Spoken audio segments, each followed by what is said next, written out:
The Rafah crossing between Egypt and Gaza is the only route not controlled by Israel.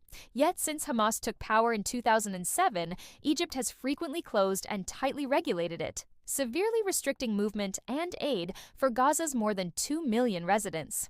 Cairo's limits stem from political and ideological disagreements with Hamas, which the Egyptian government treats as a branch of the Muslim Brotherhood and a domestic security threat. And according to UN and human rights reports, Egypt shut the crossing for more than 10 days during Israel's intense October 2023 bombardment, preventing roughly 1,000 tons of humanitarian aid from entering Gaza and directly worsening civilian suffering. Between 2013 and 2015, Egypt destroyed over 1,500 tunnels in Sinai that had served as informal trade and aid routes, a policy that tightened the blockade and deepened Gaza's economic crisis. Egyptian official discourse and much of the state media adopt a hard line against Hamas, frequently labeling it a terrorist organization, a stance that aligns with Israeli and Western positions and strengthens Egypt's diplomatic standing.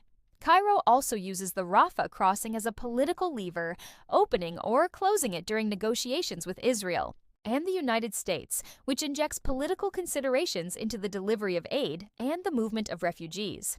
Satellite imagery in 2024 revealed that Egypt was building a large concrete wall and secure compound near Rafah, prompting analysts to warn it could be preparatory infrastructure for large-scale detention or forced transfer of Palestinians intended to reduce Gaza's U.S. population. The Egyptian government publicly refuses to accept Palestinian refugees, arguing that resettlement outside Palestine would advance Israeli plans for ethnic cleansing.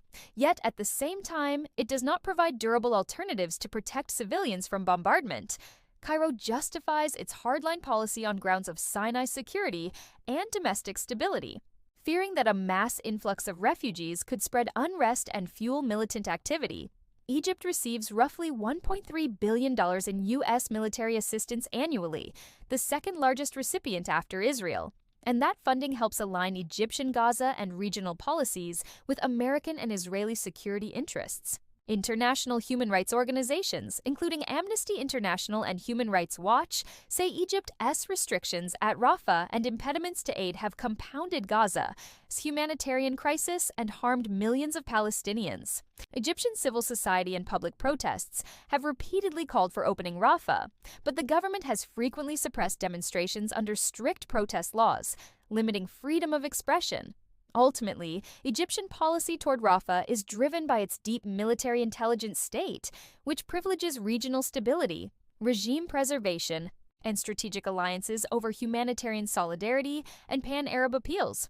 While Egypt does not directly carry out military attacks against Palestinians, its border controls, support for the blockade, and geopolitical strategy have materially increased Palestinian suffering and reinforced Israel's siege of Gaza.